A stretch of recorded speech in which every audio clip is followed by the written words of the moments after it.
شنتا كلمات بو نبي يقول آيات إيجا قادن أو كو عمل فلي أما السيب بري قف كو عمل فلا أبا هريرة آيات يقول أنا قال نبي الله شنتا كان قادن أي شيء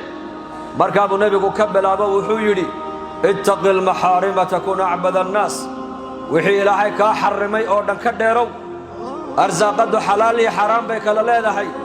وحي اللي حرمي كديرو بالنبي يقول dadka qofka ugu cibaado fiican ee ugu caabidsan baa noqonaya rasuulku ku yiri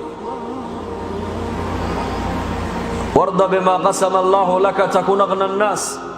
arzaqada inta rabbi ku qadaru ku qaybiyayna ku qanac qofkan dadka qofka ugu qanisan baa noqonaya rasuulku yiri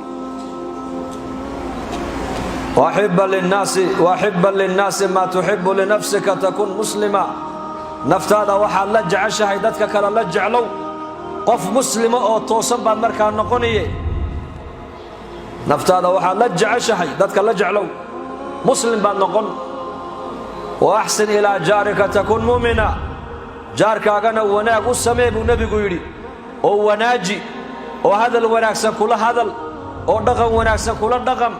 qof mu'min oo iimaan la markaa noqonayay wala tukthir ad-dhahika ba nabigu yiri qosolkana habadsan qosol badnidu قلبك أيدي دشاب رسولك شنتا دردار النبي محمد باسي أبا هريرة أو يري كنا عمل فل دات كان السيبر بالنبي ورساله عمل فلان أما قفكو عمل فلا قارسيب النبي كويري كريم في بيتك بشارو بشري haddii barashada quraanka loo gali jiray safar hadda waxaad ku baranaysaa quraanka iyo culumta islaamka adiga oo jooga hoygaaga ama goobtaada shaqo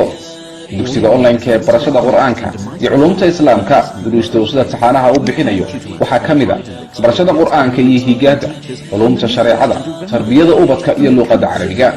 qiraa'aadka quraanka kariimka iyo barashada salaada isqoristu waa ay socotaa wixii faahfaahinaya intaas dheer kala xiriir telefoonada iyo ciwaanada ku